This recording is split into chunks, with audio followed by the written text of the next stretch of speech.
एक बार एक छोटी सी बच्ची हाथ में मिट्टी की गुल्लक लेकर के भागती हुई एक दवाइयों की दुकान पर गई। वो काफी देर तक वहां पर खड़ी रही, लेकिन दुकानदार का ध्यान उसकी तरफ नहीं गया क्योंकि और भी बहुत सारे लोग खड़े हुए थे। उसने दुकानदार को कई बार बुलाया, लेकिन वहां पर भीड़ इतनी थी कि दुकानदार का ध्यान उसकी तरफ गया ही नहीं। और फिर उस बच्ची को थोड़ा सा गुस्सा आया तो उसने अपनी मिट्टी की गुल्लक लेकर के वहीं काउंटर पर जोर से रख दी, जिसके बाद में जो दुकानदार था और जितने भी लोग खड़े थे वो सब उस बच्ची की तरफ देखने लग गए। और फिर उस दुकानदार ने उस बच्ची से पूछा, बेटे आपको क्या चाहिए? तो वो बड़े ही भोलेपन से बोली कि मुझे एक चमत्कार चाहिए। ये सुनकर के दुकानदार को कुछ समझ नहीं आया, ना ही वहां पर जो लोग थे उनको कुछ समझ में आया, और सब उसकी तरफ देखने लग गए। फिर दुकानदार ने बोला, बेटे चमत्कार तो यहां पर नहीं मिलता है। तो बच्ची को लगा कि वो उससे झूठ बोल रहा है, तो बच्ची ने कहा कि मेरी गुल्लक में बहुत पैसे हैं, आप बताओ आपको कितने पैसे चाहिए, लेकिन मैं आज यहां से चमत्कार लेकर के ही जाऊंगी।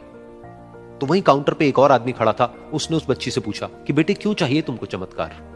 तब उस बच्ची ने अपनी कहानी बताई कि अभी कुछ दिन पहले मेरे भाई के सर में बहुत तेज दर्द हुआ, तो मेरे पापा मम्मी उसको हॉस्पिटल ले गए। उसके बाद कई दिन तक मेरा भाई घर नहीं आया।